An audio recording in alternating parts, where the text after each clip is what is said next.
Ibu-ibu, bapak-bapak, saudari-saudara, sekali lagi Santo Lukas itu mengajak kita dalam Injilnya supaya ya kita berada di tempat kejadian.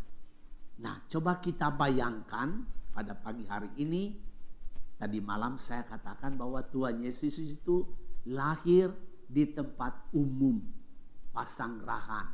Banyak orang beristirahat di situ dengan binatang-binatang peliharaannya, dan di situ ada banyak fasilitas, umpamanya tempat di mana para karavan menambatkan untanya atau makanan, tempat makanan di mana unta-untanya dapat makan di situ. Nah, itu fasilitas itu ada.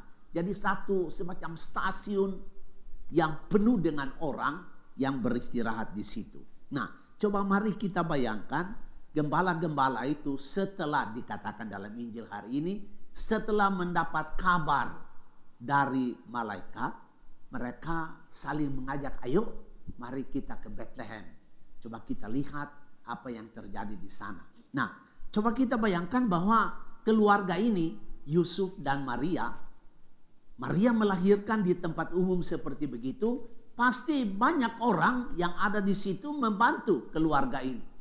Karena ya kelahiran yang tiba-tiba di satu tempat umum begitu, yang dikerumuni oleh banyak orang yang beristirahat, ya pasti orang membantu keluarga ini.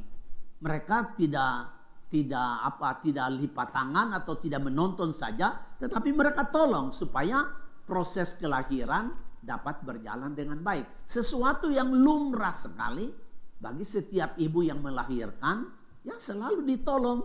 Entah ditolong oleh sang suami, atau dukun beranak, atau dokter yang merawat sejak 9 bulan, sejak kehamilan.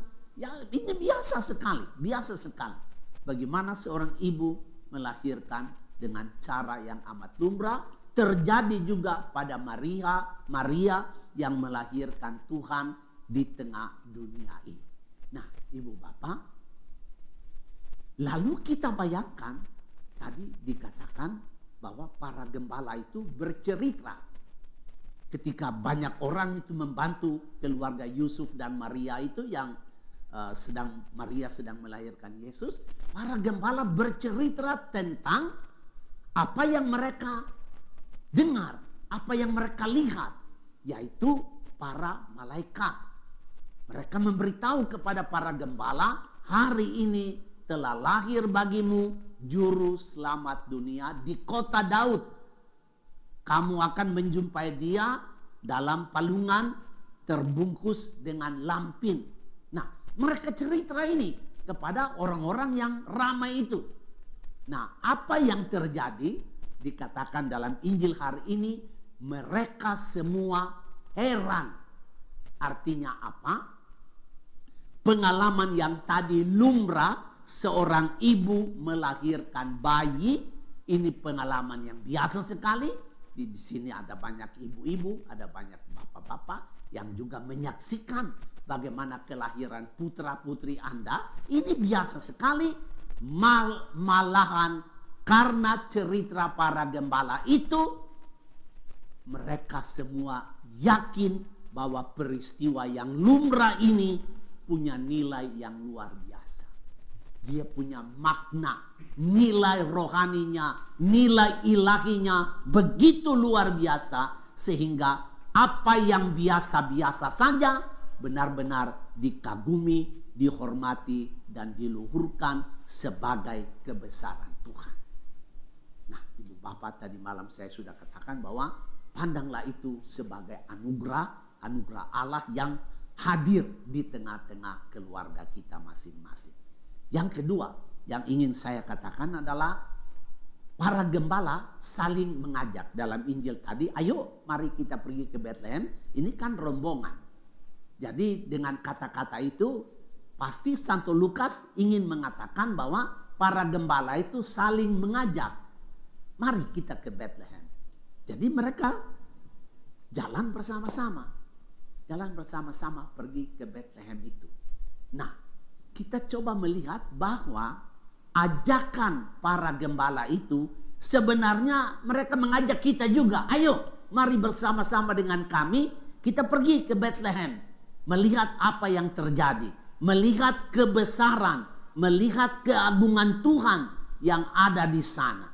Dan ibu bapak, dengan ajakan para gembala ini, supaya kita ikut bersama mereka ke Bethlehem, menyaksikan keagungan yang ilahi di tengah-tengah kotoran dunia.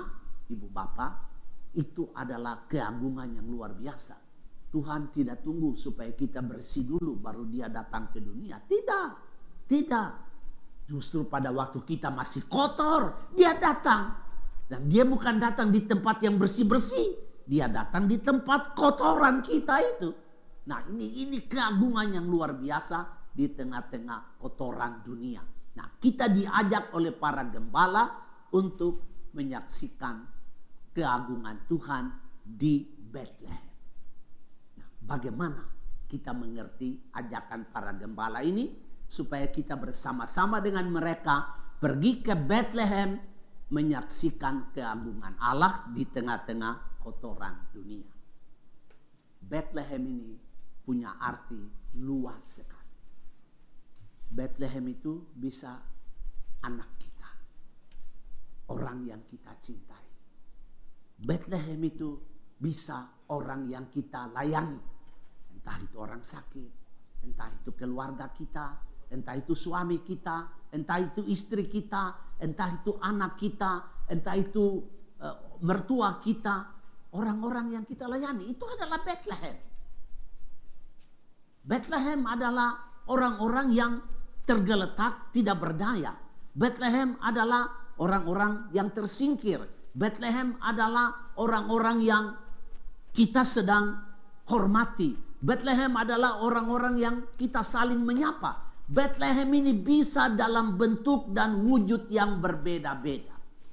Nah, ibu bapak, sekalipun Bethlehem itu beraneka ragam, entah dia orang yang kita cintai, entah itu dia anak kita, entah dia itu suami kita, entah dia itu istri kita, entah dia itu sahabat kita yang sakit, entah dia itu teman kita dari masa SD, entah dia itu teman sebisnis. Bethlehem dalam pelbagai macam wujud itu, tetapi hanya satu tujuan. Apa maksud? Kami datang menyaksikan kebesaran Tuhan di sana. Yang pasti adalah di dalam Bethlehem itu Allah berdiam dan dia menunggu kedatangan kita untuk menyatakan simpati kita dan cinta kita kepada Tuhan. Jadi saya kasih contoh konkret, jikalau Bethlehem itu adalah anak saya, maka saya datang kepada anak saya melihat anakku ini sebagai anugerah. Allah diam di dalam dirinya dan saya menyatakan simpati kepada anakku dengan cara membelai dia, cara memeluk dia. Ini saya buat kepada Tuhan. Itu bisa terjadi kepada istri, bisa terjadi kepada suami, bisa terjadi kepada orang yang kita kunjungi di rumah sakit, bisa terjadi kepada orang-orang yang kita datangi di panti asuhan, dengan siapa saja. Bethlehem dalam pelbagai wujud yang beraneka ragam, tetap satu maksud, Tuhan berdiam di sana, dia menunggu kedatangan kita, menyatakan simpati kita kepada Tuhan dengan cara-cara biasa. Karena Tuhan juga lahir yang maha agung, yang maha tinggi, lahir di tengah dunia dengan cara-cara yang biasa. Ibu bapak, semoga kita menemukan banyak-banyak Bethlehem di dalam kehidupan kita. Kita datang ke sana, kita melihat Tuhan yang menunggu kita. Dia berdiam di dalam Bethlehem itu. Kita menyatakan simpati dia, simpati kita kepada Tuhan dengan cara manusiawi yang sangat lumrah dan biasa-biasa saja. Amin.